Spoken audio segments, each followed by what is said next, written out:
Simucube have just finished doing a launch event for a rather exciting new product. They have the world's first fully force feedback pedals.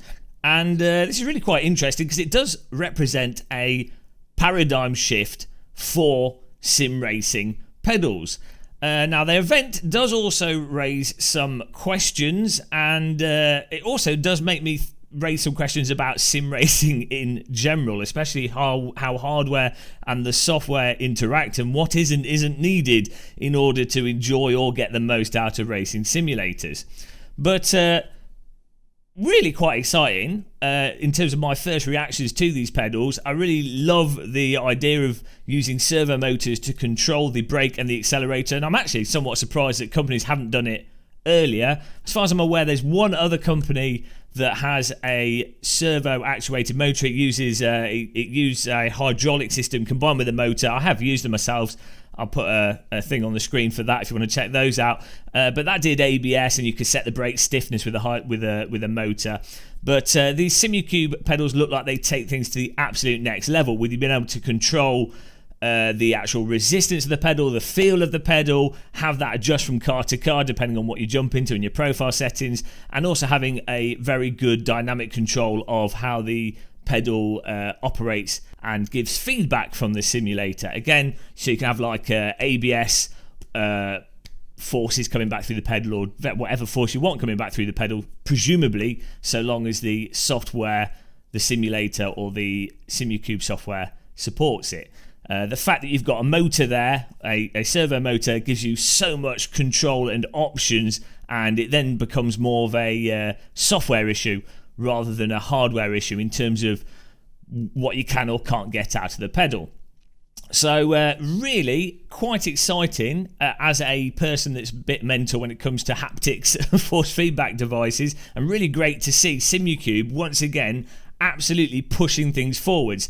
I'm a massive fan of the Simucube devices, going all the way back to even before Simucube. It was like Granity and the early days of like OSWs and what happened with all that. And Simucube have been one of the companies to really push haptics, force feedbacks, haptics and force feedback with sim racing, especially that whole DD wheel progress that we've seen in sim racing. So that's really good to see, and I'm really happy to see Simucube progress, and hopefully this product ends up actually being awesome once we get it in hand and once we actually start seeing proper reviews of it.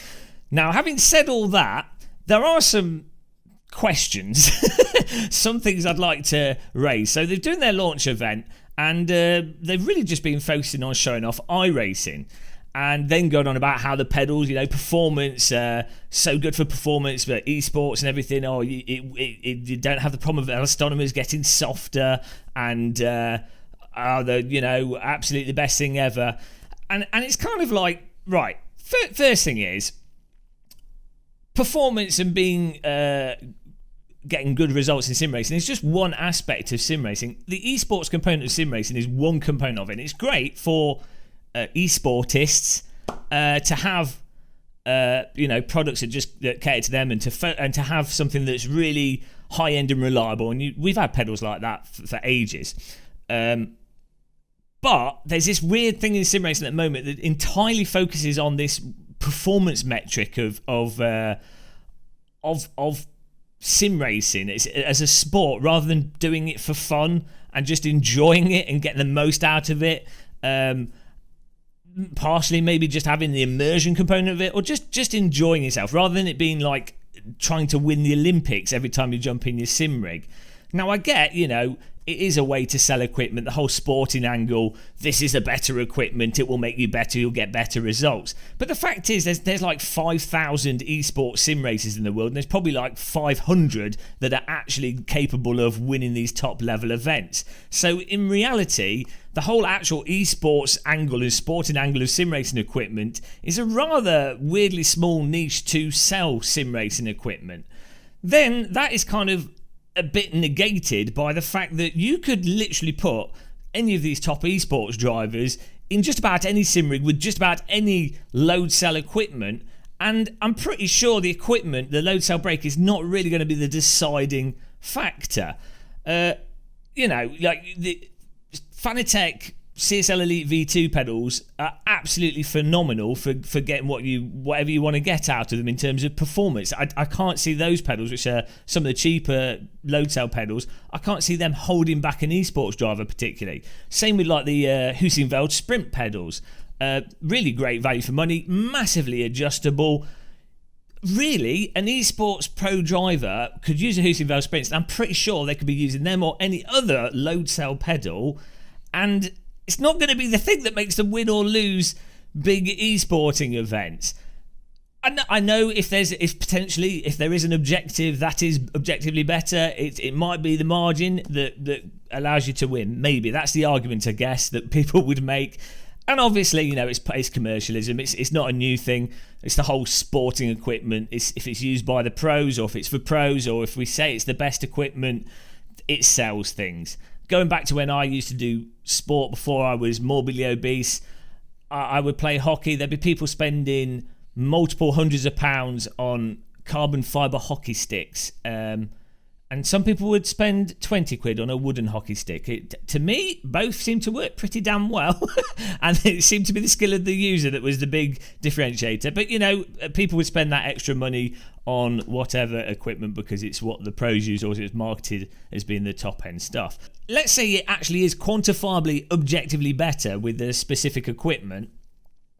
You run the risk of ending up with the real-world motorsport issue where you end up with cars that cost £2 million, or even in lower series, even in go-karting. Back in the 90s, when I was a wee little kiddo, that was I was from a very middle-class background. I've never been poor. It was out of the price range of my family. I had friends that were far more wealthier families than me, and it was out of their price range. That was back in the 90s. Now, go-karting is supposed to be the affordable motorsport thing, but it's completely outside the price range of any normal person, a median person in the UK or Europe generally. It's out of their price range, and for no reason. Like the reasons are due to constant engine rebuilds or having better performance chassis and stuff, and all this equipment war. Rather than going, hang on, let's just everyone can have the same equipment or similar equipment. Let's keep it cheap and let's all enjoy let's enjoy having fair competition, or let's just enjoy the experience and the joy of driving and the joy of having close racing. Be that if you're winning the race, that might be objective, or just racing someone that happens to the same skill level as you. I do worry a little bit that sim racing can go down this avenue of, oh no, you're gonna have to need the force feedback pedals to just be competitive, or just because you don't have much money and you don't have the force feedback pedals, well, unfortunately, you're at a big disadvantage to the guy that happens to be older or just richer that does have the better equipment. But there's that angle of it. The old esports thing, that's a whole different debate. I'll meander off there. It gets rather confusing. The weird thing as well with this Simucube launch thing is that they were demoing the pedals using iRacing. And the thing is, the elephant in the room with iRacing, if you play R Factor 2, Assetto Corsa, Automobilista 1, God knows what other simulator, it's really obvious that iRacing does not have the most realistic of time models, especially when it comes to how cars are at the limit. That means laterally at the limit when you're sliding around a bit, or when you're braking at the limit and the cars start to slide a bit. So it's really weird for companies to use iRacing as a marketing point for we have the most realistic product. Presumably, if you were actually being objective and really focusing on what is the most realistic thing to get from it, you wouldn't use iRacing.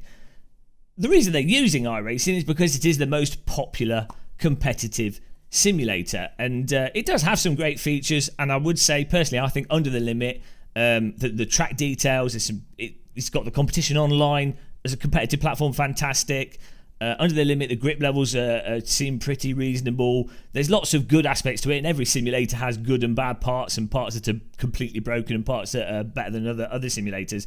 But to just singularly focus on iRacing, which really, it honestly does have horrendous, unrealistic handling, specifically at braking and on the limit, is a bit weird.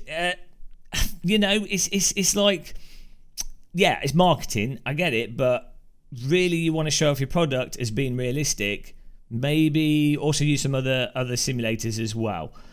And then you have the thing of the going on about the haptic features of the pedals, allowing you to feel the braking through the pedals and everything. That's fantastic, and I do think it's great to have feel from pedals. But in terms of wheel slip, you can just bolt tactile transducers onto your sim rig or on your pedals or on your pedal tray to get a proxy for that kind of ABS kind of feel you might get for a brake pedal or for aspects of slip without having a motion rig, which is far cheaper, much less complicated. And ultimately, you have simulators like Assetto Corsa 1 and AMS2. I'm not the biggest fan of AMS2's physics, don't get me wrong, but the force feedback in AMS2 and the force feedback in Assetto Corsa 1, you could be using the shittest pedals on earth, but you can feel through the force feedback of your steering wheel where that brake, especially in Assetto Corsa, where that braking limit is. And that feel for braking and vibrations, if you want it, you could turn it off if you don't, but you could feel if the ABS is kicking in through the wheel. Maybe that's not completely literal, but it means that you don't have to spend, I don't know how much this Simucube pedal is going to be, it means you don't have to spend a huge amount of money, and yet you can feel what the car's doing. I think what's happened is, in the last few years, basically when COVID happened, loads of people got into sim racing that were totally new to it, and iRacing, with it being the online competition platform, with there being marketing money behind it, and with it being easy to jump into and use, especially for pleb real-wheel drivers, iRacing, got really magnified as the de facto sim. It's the platform, it's the way to go. And then obviously we had ACC, so people kind of just forgot about Assetto Corsa as a genuinely good racing simulator, or even not just AC, as I say, the Automobilista 1 or Race Room. The other sims out there that just have absolutely phenomenal detail in the force feedback that let you know what the vehicle's doing without having to have motion rigs, without having to have advanced haptic pedals. A lot of the stuff discussed, it's like, you can feel that through your wheel with these other sims. It's just because iRacing has pretty bad components to it. But let's focus only on iRacing and let's pretend nothing else exists, and we'll focus on that, and everything's tailored around that. It's just bizarre, this ignoring of the other titles that exist. Maybe it's just because I'm old, and I know there's a huge number of people that will literally just only play iRacing. It's the only simulator there. So I guess that's how you came into. It's the bigger market, but it's just absurd when you know the greater context of sim racing. And obviously, in real life, if you've driven a fast car on a track in real life, I've only had the chance to drive 2 cars and be passenger in like 8 fast cars, Radical GT4s, Aerial Atoms. I've not been in that many, but I've been in enough that you can feel. In a real car, you feel the braking through the G-forces and G-load on your body. The brake pedal could be really in fact, most brake pedals I've used in real cars, all the cars I've driven in real life, had pretty bad brake pedals on them, in terms of they weren't as good as even budget sim racing pedals in terms of absolute brake pedal feel. But it just wasn't, it didn't matter, because you brake through the G-forces and the load on your body, and then also count on the fact that real-world car tyres in optimal conditions actually are somewhat forgiving in some ways, bizarrely forgiving in some ways. If it's not optimal, they can be unforgiving. There's a lot more depth to reality. Reality is a lot more complicated. Drivers have a lot less time on the track. But in absolute optimal pristine conditions, with a pristine car that's set up perfectly, which is what you normally get into a track within a driving simulator, real life's weirdly forgiving in some ways. It's a lot of this. If the simulator software doesn't support that, then it doesn't really matter what hardware you're going to throw at it. You're kind of trying to fix the problem at the wrong level. If the sim's broken here, your hardware's on top of it. You need to fix the sim rather than the hardware.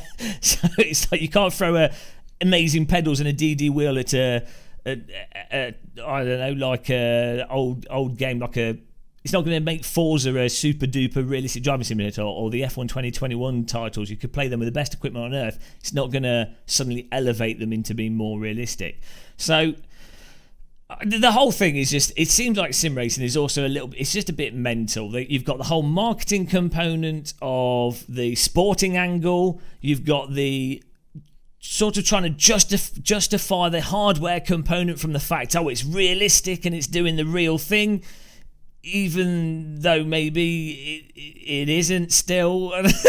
and then it's like sim racing doesn't know what it is itself and what it's trying to do and where things are literal and where things are abstract. So anyway, the Simucube pedal launch opens up a lot of questions that I find hard to be coherent on. Probably should have had more tea before I started this video. But putting everything aside, I am actually really excited for these pedals. And I would also say, because the throttle and the brake pedal are both, you can have the motor. I mean, all the pedals effectively can be the same. The servo motor pedals could all be set up however you want them to. So a brake, a throttle, and a clutch, they could all be the same thing because they're all a arbitrary motor setup. I would say there's a real good opportunity here for these to also be used as flight simulator pedals, and if they can do the force from the pedals, you could actually emulate the forces that you have on the rear, on the back of a plane, the bit that the bit that you do yaw with, that you control with the rudder pedals. You could actually have force feedback to represent the load of that. So as you go faster in a plane, it becomes harder to push on the pedals because there's more air pressure. So these could be used as flight sim pedals very effectively as well. And currently on the market, Brunner, I think, are the only ones that really have flight pedals with force feedback, and they're very expensive. So be interested to see if Simucube have thought about that angle as well. And obviously the movement won't be the same as a flight sim pedals because you push them in and out and they're connected, but you could connect them through software. Anyway, the flight sim aspect of them is very interesting. Could cut down costs if you like doing driving sims and flight sims and also want force feedback. Yeah, it's interesting. It's great. Anything with a servo motor is fantastic, and I love Simucube, so I'm giving them a bit of a free pass for just using iRacing. All in all, anything, as I say, with a servo motor in it and haptics, I find interesting, even where it might be a bit pointless or superfluous. I absolutely love this kind of stuff, and I think it does open.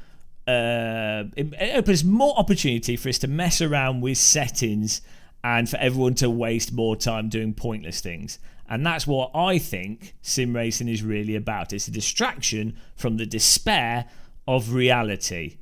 So great job, Simucube, on pushing the boundaries yet again with servo motors. But let me know what you guys think of these pedals. I think everyone should be pretty excited for them. Let me know what you think in the comments section. Disagree with me, take what I've said out of context, straw man what I've said, and then argue the point that you've invented in your head. That's what I like to see in the comment section. But until the next one, guys, thanks for listening to this bold git that's just meandering bold git view of the new Simucube pedal launch. Happy tea drinking, and goodbye.